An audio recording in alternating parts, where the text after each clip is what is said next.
मोहन माझी को ट्रोल करा जाउछि बोली विरक्त हेले नवीन पट्टनायक। मुख्यमंत्री मोहन माझी बीजेडी नेता कहतु कहीं खोद बीजेपी विधायक निज मुख्यमंत्री को मानु नाहांती किंतु सम्मान देला बीजेडी।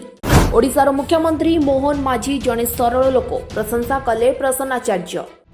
ओडिशार मुख्यमंत्री मोहन माझी को कहीं सोशल मीडिया रे ट्रोल करा जाउछि बोली विरक्त होइछन्ती पूर्वतन मुख्यमंत्री नवीन पट्टनायक। एमितिकी मुख्यमंत्री बाहरिले बीजेडी विधायक तथा विरोधी दलर उपनेता प्रसन्नाचार्य, जहाकु नै बीजेपी दलर विधायक माने आश्चर्य होई पड़छन्ती। जोंटी मुख्यमंत्री मोहन माझी को तांको बीजेपी दलर नेता माने मानु नाहांती सेठी तांको विरोधी दलर बीजेडी विधायक सम्मान देई प्रशंसा करुछन्ती।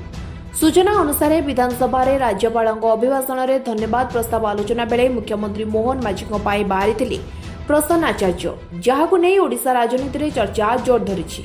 प्रसन्नाचार्य कहते ओडिशार मुख्यमंत्री मोहन माझी जड़े आदिवासी संप्रदायर सरल लोक, तांकु सोशल मीडिया रे ट्रोल करा जाउछि, तेणु एपरि न करबाकू से अपील करछन्ती। तेबे हठात मुख्यमंत्री कहीं एमिति कहिले विरोधी दलर उपनेता ताहा जଣା पड़ी नाही, किंतु नवीन पट्टनायक निज इच्छा से एमिति कहि नथिबे निश्चय। तेबे बीजेपी विधायक मानकु लज्जित करबा पई एबे बीजेडी रो एक प्लान बोली लोके आलोचना करछन्ती। तेबे आगुकू यार कारण स्पष्ट होइजो बोली अनुमान करा जाउछि।